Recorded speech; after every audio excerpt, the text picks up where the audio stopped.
Welcome to Manonmani IAS academy.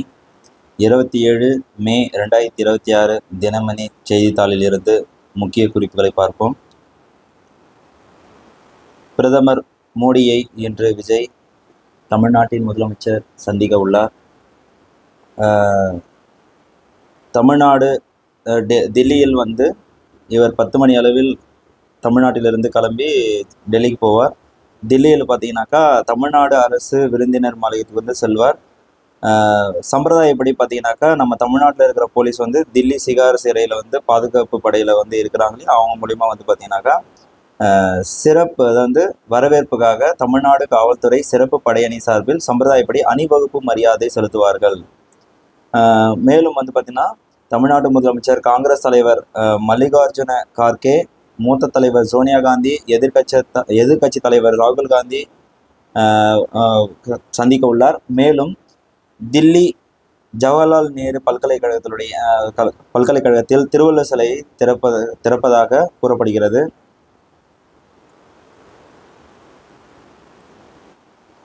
(2027) Padma விருதுகள் ஆன்லைனில் விண்ணப்பிக்க ஜூன் 5 வரை https://awards.gov.in என்ற இணையதளத்தில் விண்ணப்பிக்கலாம் என்பதை சென்னை மாவட்டத்தில் மாவட்ட நிர்வாகம் தெரிவித்துள்ளது.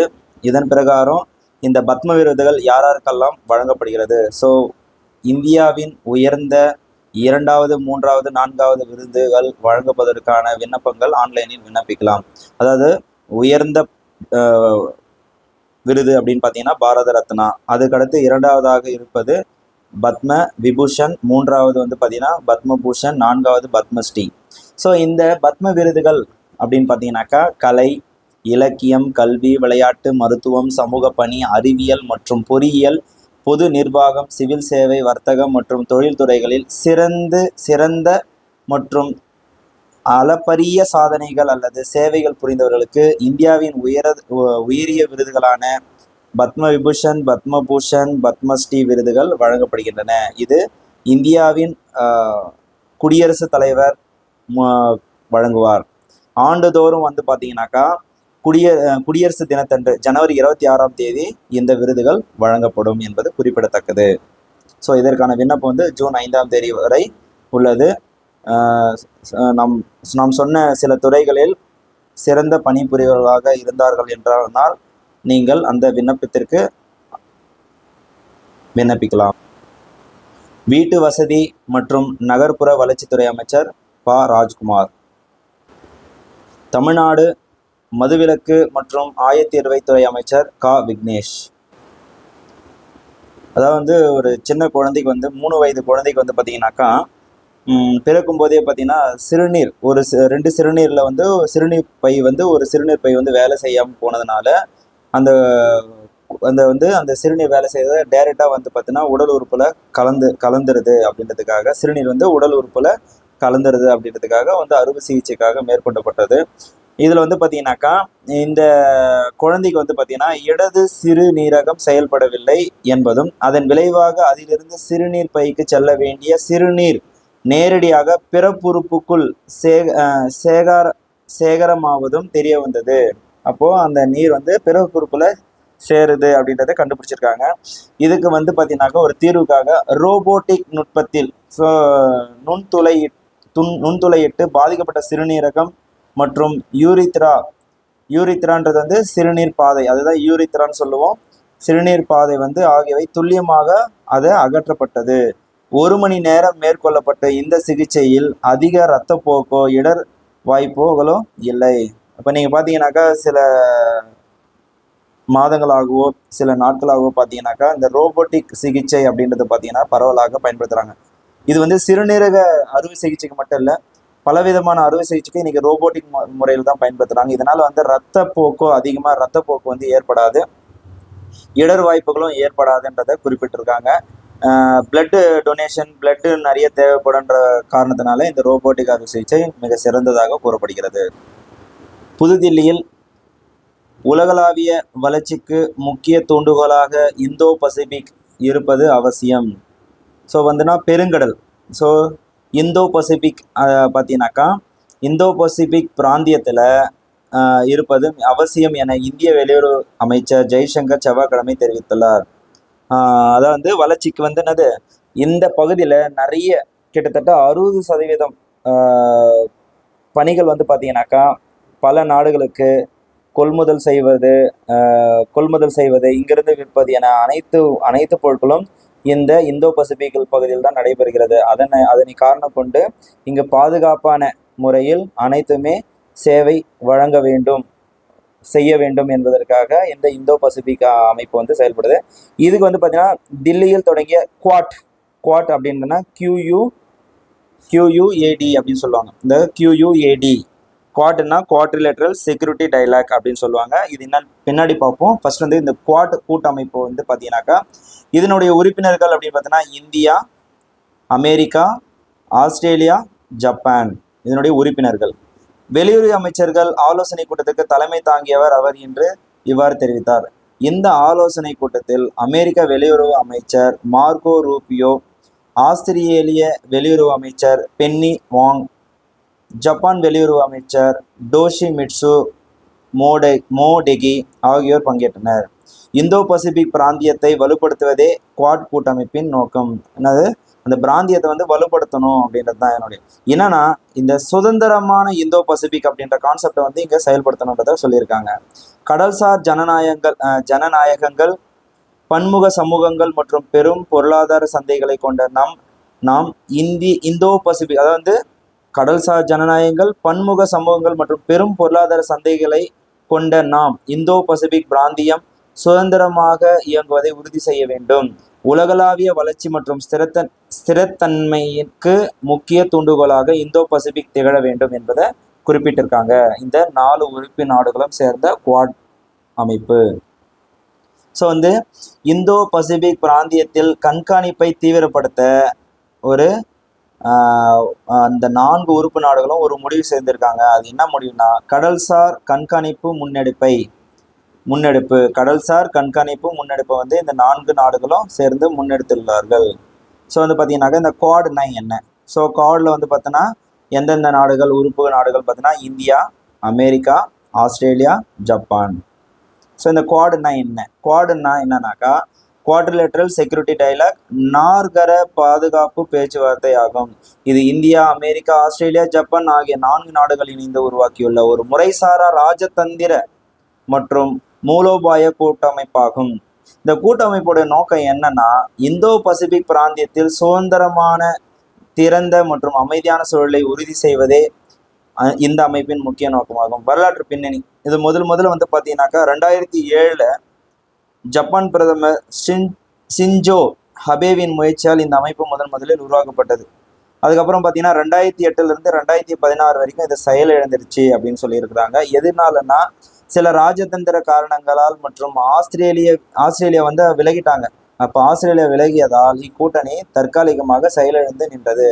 2017 அப்புறம் இந்த இந்தோ பசிபிக் பிராந்தியத்தின் மாறிவரும் பாதுகாப்பு சூழலை கருத்தில் கொண்டு இந்த 4 நாடுகளும் மீண்டும் ஒருங்கிணைந்து கூட்டமைப்பை செயல்பாட்டிற்கு கொண்டு வந்தன. கூட்டமைப்பின் முக்கிய செயல்பாடுகள் என்ன சொல்லியிருக்காங்கனாக்கா கடல்சார் பாதுகாப்பு, 2வது பொருளாதாரம் மற்றும் தொழில்நுட்பம், 3வது பேரிடர் மேலாண்மை. ஃபர்ஸ்ட் வந்து பார்த்தீங்கன்னா கடல்சார் பாதுகாப்புல வந்து பார்த்தீங்கன்னா கடல்சார் கண்காணிப்பு திட்டங்களை மேம்படுத்தல் மற்றும் சுதந்திரமான வர்த்தக பாதையை உறுதி செய்தல் அப்படின்றத கொடுத்துருக்காங்க. 2வது வந்து பொருளாதாரம் மற்றும் தொழில்நுட்பம், முக்கிய கனிமங்கள் கிரிட்டிக்கல் மினரல்ஸ் விநியோகம், தூய்மையான எரிசக்தி மற்றும் விநியோக சங்கிலி ஒத்துழைப்பு தொடர்பான ஒப்பந்தங்களை மேற்கொள்ளுதல். அடுத்தது பேரிடர் மேலாண்மை, பிராந்தியத்தில் ஏற்படும் பேரிடர்களின் போது கூட்டாக இணைந்து மீட்பு மற்றும் நிவாரண பணிகளை செய்தல் அப்படின்றத குறிப்பிட்டிருக்காங்க. இப்போ பார்த்தீங்கன்னா இந்த சுதந்திரமான அப்படின்னு பார்த்தீங்கன்னாக்கா இன்னைக்கு மேற்காசிய போர் நடந்து கொண்டு இருக்கிற இந்த சூழ்நிலை வந்து பார்த்தீங்கன்னா ஹோர்முஸ் நீரிணையில வந்து பார்த்தீங்கன்னாக்கா அதிக வரியை வசிப்பவர்களான ஈரான் அப்படின்னு பார்த்தீங்கன்னாக்கா இவங்களுக்கெல்லாம் வந்து என்னது தடை விதிப்பதற்கோ முயற்சி செய்பவர்களுக்கோ கடும் எதிர்ப்பை வந்து பதிவு செய்வதற்காக இந்த கூட்டமைப்பை வந்து கூட்டியிருக்கிறாங்க. ஸோ இவர் தான் காங்கிரஸ் தேசிய தலைவர் மல்லிகார்ஜுன கார்கே. ஸோ ரஷ்யாவுக்கும் உக்ரைனுக்கும் பல ஆண்டுகளாக போர் நடந்து கொண்டிருக்கிற சூழ்நிலையில் உக்ரைனின் தலைநகர் கீவி அப்படின்றத நம்ம அறிவோம்.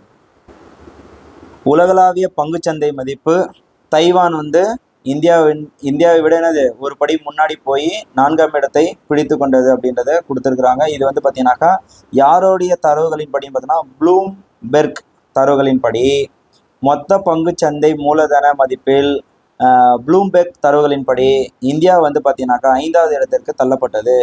கிட்டத்தட்ட பார்த்தீங்கன்னாக்கா முதல் இடத்துல இருக்கிறது என்னன்னு பார்த்தீங்கன்னாக்கா 77.95 லட்சம் கோடி மதிப்பிலான அமெரிக்காவும், 2வது இடத்துல சீனாவும் அது பார்த்தீங்கன்னா 15.61 லட்சம் கோடியும், 3வதாக ஜப்பான் 8.7 லட்சம் கோடி, 4வதாக ஹாங்காங் 7.25 லட்சம் கோடி ஆகிய நாடுகளின் வரிசையில் அமெரிக்கா, சீனா, ஜப்பான், ஹாங்காங் அடுத்தபடியாக தைவானுக்கு அடுத்தபடியாக 6வது இடத்தில் இந்தியா உள்ளது. இந்தியாவுடைய மதிப்பு வந்து பார்த்தீங்கன்னாக்கா 4.92 லட்சம் கோடி.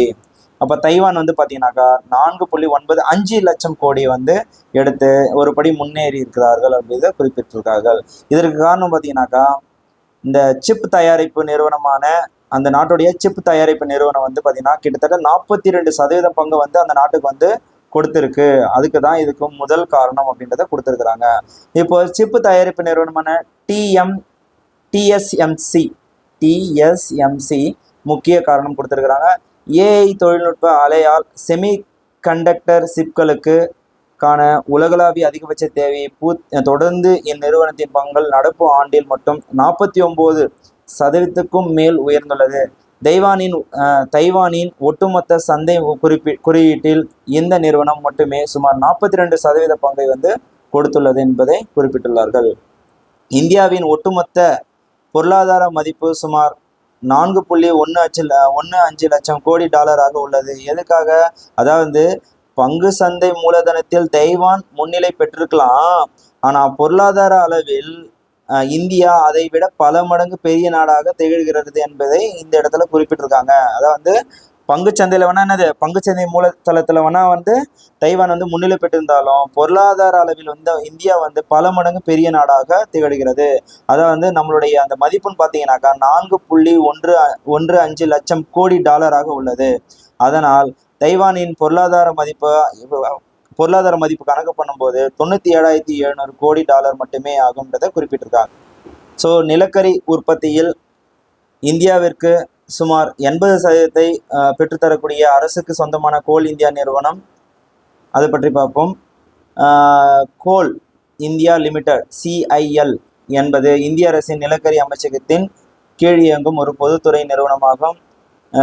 முக்கிய தகவல்கள் என்னன்னாக்கா தலைமையகம். ஸோ இதனுடைய தலைமையகம் எங்கே இருக்குன்னா கொல்கத்தா, மேற்கு வங்கத்தில் இருக்குது. இதனுடைய அந்தஸ்துன்னு பார்த்தீங்கன்னாக்கா இது இந்தியாவின் ஒரு மகாரத்னா பொதுத்துறை நிறுவனமாகும். ஸோ கொஸ்டின் வந்து கேட்கலாம், இந்தியாவின் மகாரத்னா பொதுத்துறை நிறுவனம் எதுன்னு கேட்டாங்கன்னாக்கா கோல் இந்தியா லிமிடெட் CIL.